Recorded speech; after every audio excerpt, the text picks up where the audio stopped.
እንግዲህ በየአመቱ የዜጎች የበጎ ፍቃድ ስራ ተግባራት ይፈጸማሉ። ከዚያ መካከል 17 የስምሪት መስኮች አሉ። አንዱ የጤና ተግባራት ሲሆን ከዚያ መካከል አንዱ ደግሞ የደም ልገሳ ነው። ዛሬ እንደ ምዕራብ ጎጃም ዞን በጤና መምሪያ እንዲሁም በሆስፒታል በፍኖተ ሰላም ከተማ ጄኔራል ሆስፒታል እና ሴቶች ወጣቶች ማህበራዊ ጉዳይ አማካኝነት በንቅናቄ ደም እየተሰጠ ነው ያለነው። ከዓላማው አኳያ ምንም ብዙ ነገር ማለት አያስፈልግም። ህይወት ለማትረፍ ነው። በቃ ያንድን እናት ያንድን ወንድም ያንድን እህት ህይወት ማትረፍ ነው። ሌላ ዓላማ የለውም።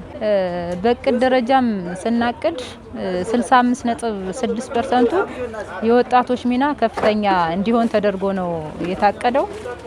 በዚህ አካባቢ ላይ ስናይ እንግዲህ ወጣቶች የየራሳቸውን አስተዋጽኦ ለማድረግ ጥረት እያደረጉ ነው ያሉ የተቋማት ወጣቶች የወጣት አደረጃጀቶች የወጣት ክንፎች የወጣት ማህበሮች እነሱ በዚህ ተሳታፊ ሆነው ደማቸውን እየለገሱ ነው ያለው።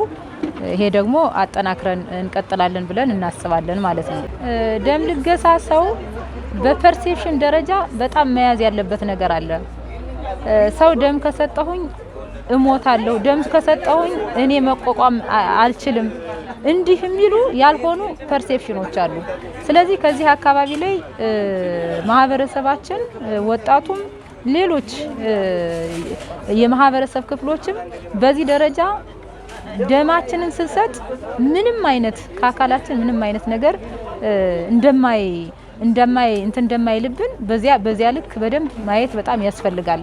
ስለዚህ ይሄ ከሆነ ላይ ቀር ደግሞ እውነትም የሰውን ህይወት ማትረፍ ከሆነ የሰውን ህይወት መታደግ ከሆነ ደግሞ እኛ የሰው ህይወት ታድገን እኛ ምናችንም የማይጎል ሆኖ እስከተገኘ ድረስ ሁሉም የማህበረሰብ ክፍል ደም መለገስ አለበት ማለት ነው።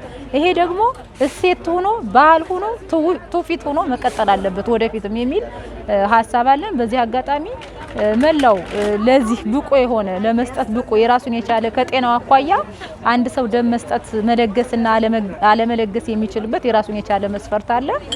ስለዚህ እሱን መሰረት ተደርጎ ግን ሁሉም መስጠት የሚችለው አካል በሙሉ በርብርብ ሰጥቶ የነዚያችን እናት ማዳን አለበት። እኔ ሌላውን ሰው ማዳን ብቻ አይደለም፣ እኔ በራሴ ህይወት ተሞክሮ ስንወስድ እኔ የሆነ ጊዜ ታምሜ ሰርጀሪ በተሰራልኝ ጊዜ ደም መጥቶን የዳንኩኝ። ስለዚህ ያድናል የሚል ሳይሆን እኔም ደም ተሰጥቶኝ ነው የዳንኩኝ። ስለዚህ የሌላን ሰው ህይወት ማዳን ስለሚሆን በዚያ ልክ ሁሉም ሰው ተረባርቦ ደም የመለገስ ስራውን መስራት አለበት የሚል ሀሳብ ጭምር ስላለኝ ነው ስራ እየተሰራ ነው ያለ። የዚህ አካል ዛሬም እያካሄድ ነው ያለው የዚህ አካል የሆነውን የደም ልገሳ መርሃ ግብር ነው እያስኬድ ነው ያለ ነው። ስለዚህ ሁሎችንም ተቀናጅቶና ሁሉም የተቋማትም ሆነ ማህበረሰቡ የዜጎች የክረምት የበጎ ፍቃድ ስራ ስለሚል ዜጎችን በሙሉ ይመለከታል ማለት ነው። ስለዚህ ሁሉም ርብርብ አድርጎ እነዚህን የስምሪት መስኮችና ዝርዝር ተግባራትን የምንሰራበትን ሁኔታ አጠናክረን መቀጠል አለብን የሚል ሀሳብ ነው ያለኝ።